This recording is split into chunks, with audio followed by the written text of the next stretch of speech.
دل میں عشق مصطفیٰ آ جائے وہ دل رحمت الہی کا آئینہ بن جاتا ہے، وہ دل رحمت الہی کا مرکز بن جاتا ہے۔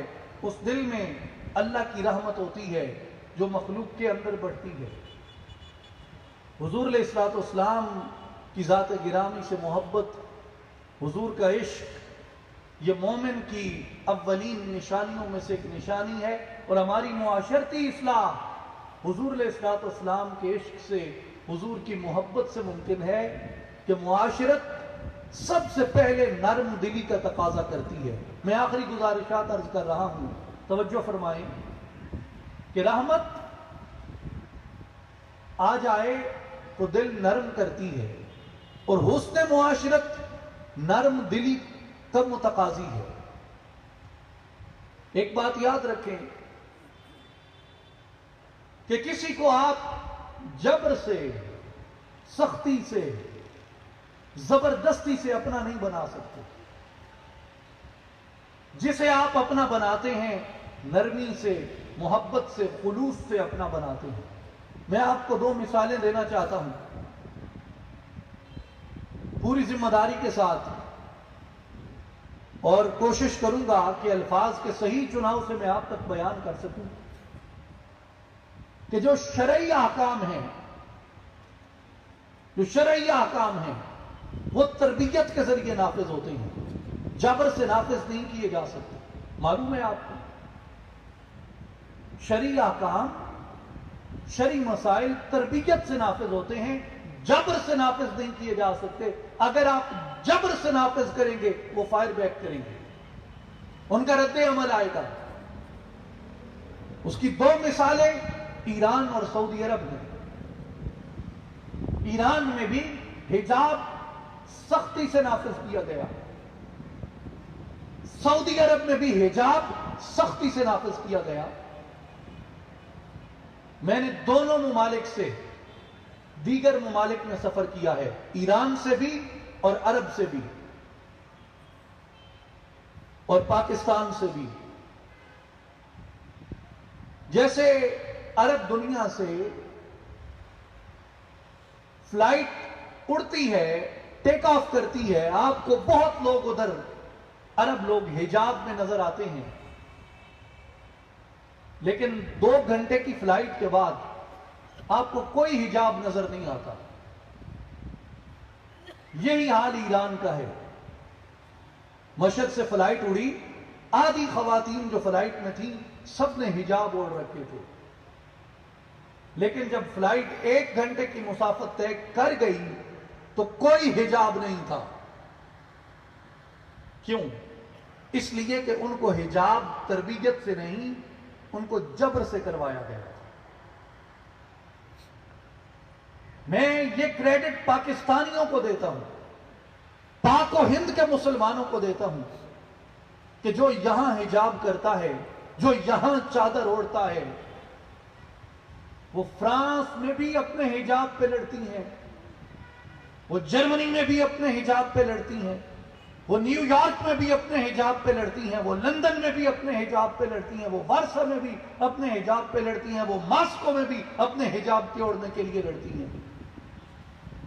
جو یہاں حجاب کرتی ہے وہ وہاں بھی حجاب کرتی ہے، جو وہاں سر نہیں ڈھانکتی اسے آپ یہاں بھی زبردستی نہیں اڑوا سکتے۔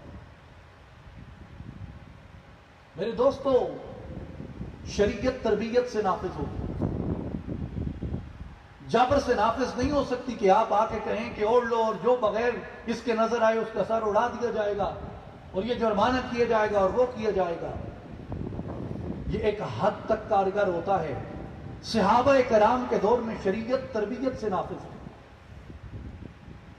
ہمارے ہاں خود میں بھی اور کئی ہماری طرح کے جوشیلے مقررین، امیر المومنین فاروق اعظم سیدنا عمر بن الخطاب رضی اللہ عنہ کی مثالیں کوٹ کرتے ہیں، لیکن میرے دوستو آپ دیکھیے اس معاشرت میں تربیت کتنی رچ بس چکی تھی۔ بغیر تربیت کے ان چیزوں کا نفاذ ممکن نہیں رہتا۔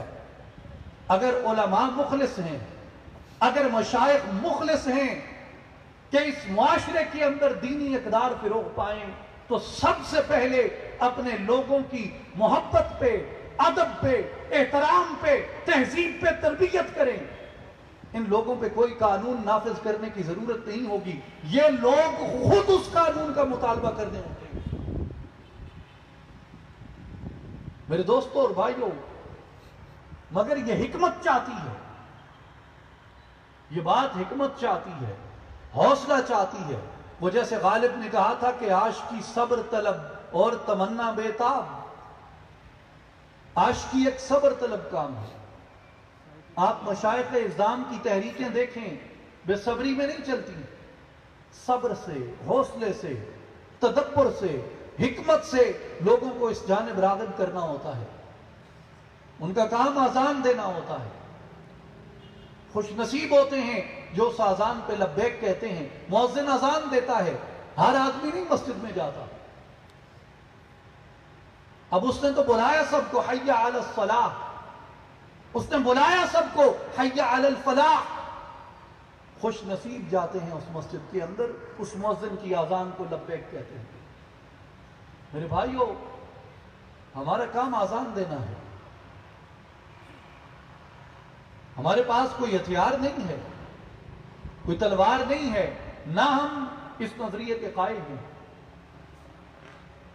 خوش نصیب ہوتے ہیں، سعادت مند ہوتے ہیں، خوش بخت ہوتے ہیں، اللہ کے دربار میں اور رسول اللہ کے دربار میں عزت و تکریم کا مقام وہ لوگ حاصل کرتے ہیں جو خیر کی جانب چل پڑتے ہیں، نیکی کی دعوت آئے اس دعوت کو قبول کرتے ہیں، اچھائی جہاں سے مل جائے اسے چن لیتے ہیں۔ آپ کسی باغ سے گزریں، پھول کھلے ہوں، آپ اس میں سے خوشبو کے کچھ پھول نہ چنیں، آپ کا قصور ہے۔ پھول تو کھلے تھے، آپ چاہتے تو چن سکتے۔ میرے دوستو، یہ پیغام اصلاحی جماعت لے کر آئی ہے، یہ حق کا پیغام، یہ خیر کی دعوت ہے، یہ اصلاح کا عمل ہے، یہ تربیت کا مرحلہ ہے۔ ہماری سب مسلمانوں کو یہی دعوت ہے کہ آئیں، خیر کے اس پیغام کو قبول کریں، رسول اللہ صلی اللہ علیہ وآلہ وسلم کی ذات گرامی کے عشق کے راستے سے، حضور کی محبت کے راستے سے اپنے ظاہر کی اور اپنے باطن کی اصلاح کریں، اپنے آپ کو اس پیکر میں ڈالیں جس میں اللہ آپ پہ راضی ہو، اور قیامت کے دن رسول اللہ صلی اللہ علیہ وآلہ وسلم کی ذات گرامی کے سامنے ہمیں شرمندگی کا اور ندامت کا سامنا نہ کرنا پڑے۔ میں بالخصوص اپنے نوجوان ساتھی جو یہاں تشریف فرما ہیں، آپ سب کو یہ دعوت عرض کرنا چاہوں گا کہ آپ آئیں، اصلاحی جماعت و عالمی تنظیم العارفین میں شامل ہو کے اس دعوت کو عملاً سیکھیں اور لوگوں تک پہنچائیں کہ جو اصلاح کا پیغام ہوتا ہے، جو تربیت کا عمل ہوتا ہے، یہ چراغ سے چراغ روشن ہوتا ہے، یہ دیے سے دیا جلتا ہے۔ جتنا آپ آگے خیر کو پھیلاتے ہیں، خیر اتنا آگے پھیلتا ہے۔ اللہ تعالی ہم سب کو خیر کا نمائندہ بنائے، اللہ تعالی ہم سب کو خیر کا عکاس بنائے اور خیر کا عکس بنائے۔ اللہ تعالی ہمیں اس دنیا میں آخرت میں شر سے محفوظ رکھے۔ وآخر دعوانا ان الحمد للہ رب العالمین۔